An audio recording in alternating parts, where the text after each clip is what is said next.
This microphone, I want you to lose your fucking lottery minds! Alright, ready? Welcome to the stage, Elyse Ash! Oh my god, please, Elyse Ash. Oh my goodness, I love her!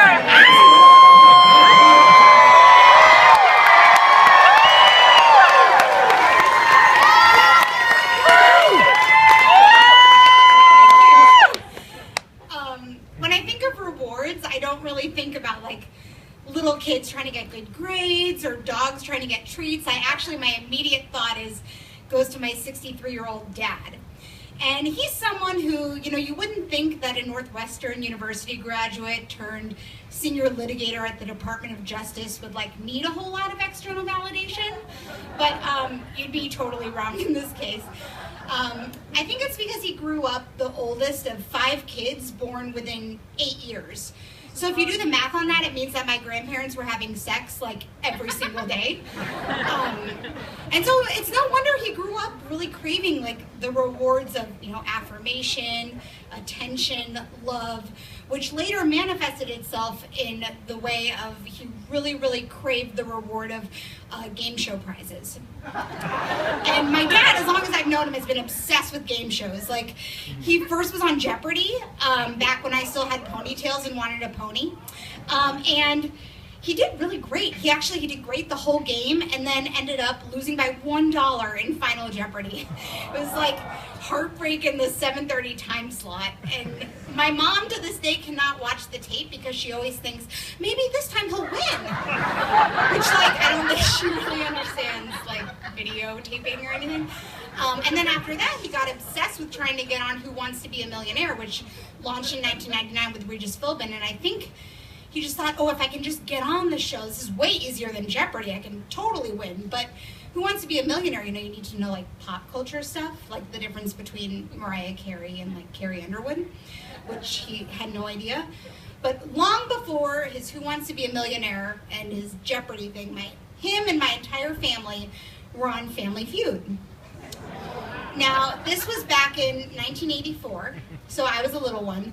But I love this story because it captures the dynamic of my family in this way that I don't think any artist or photographer ever could.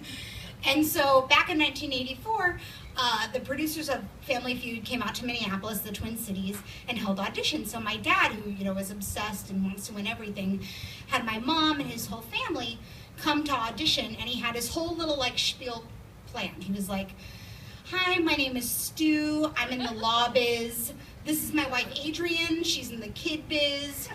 This is my sister, Jessica. She's in showbiz. This is my father, Larry. He's in the biz. And this is my mother, Lois. She's in everybody else's biz." So the producers loved that and were like, "Yes, this guy knows how to be on TV." So they flew him out to LA. And my family, this was 1984, and some of you might remember, but the host of Family Feud in 1984 was Richard Dawson. He was very creepy, and he had this tweed suit, and he kissed all the women on the mouth, in front of their husbands and parents and children. And actually, my mom said that the producers checked all the women's mouths for herpes before they were allowed on set, which I don't understand, because wouldn't you only be sensitive to that if you yourself had herpes? I don't really understand how that worked. But so my dad was so excited, he cannot contain himself to get on the stage, and my mom literally could not contain herself, she was vomiting in the green room. And so I wish I could tell you that they kicked ass and they did a really great job and went home and won, but they did not win $1. They did not score 1 point.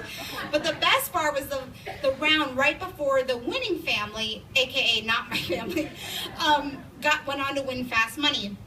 So it's the final round, and they could still maybe win. It's you double the points, and I don't really know the rules. But so my family, they're up this at the thing, and Richard Dawson is okay, we have surveyed 100 people.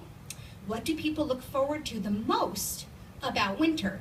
And my family brings in immediately. So they got the first crack at getting all of the answers on the board. And they did a really great job. It was skiing, ding, sledding, ding, hot cocoa, ding, making snow angels, they got all of them, except they could not get the first one. But all the other ones they got, no problem. So all of a sudden, it's down to the end, they got 2 strikes in a row, And at this point in the story, it's important to know about my family, that at this point, they've been living in Minnesota for about 10 years, but my entire family is actually from New York. And when I say that, what I mean is my entire family is Jewish. Like my entire family. And so it finally gets to the last strike. It's down to my grandma. And if you want a visual of her, she's a little bit like Lucille Bluth from Arrested Development, but like slightly less drunk. So, it's down to her, and Richard Dawson is like creepily leaning over the podium. And he's like, okay, we asked 100 people, what do people look forward to the most about winter? And she stands very confidently and she says, wearing fur coats. And it's like, survey says, like massively. So it goes to the other team, and they're like, Christmas, Christmas, oh my God, Christmas. They like cannot believe their luck that they're like with the family that is like obviously it's Christmas. They had no idea. And so it's like, okay, great. So to this day, my dad has still not won $1 on any game show he's ever tried to be on. Although I'm pretty sure they all went home with like a set of Cutco steak knives, which I'm sure they all wanted to like use on each other on the flight back to Minneapolis. So that's my story. Thank you.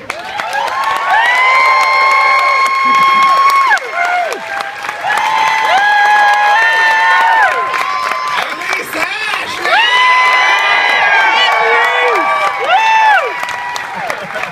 Watch it, guys. Richard Dawson. This came across as getting creepier there.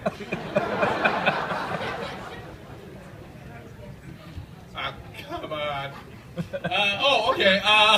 Noelle Labine! Come on up, sir!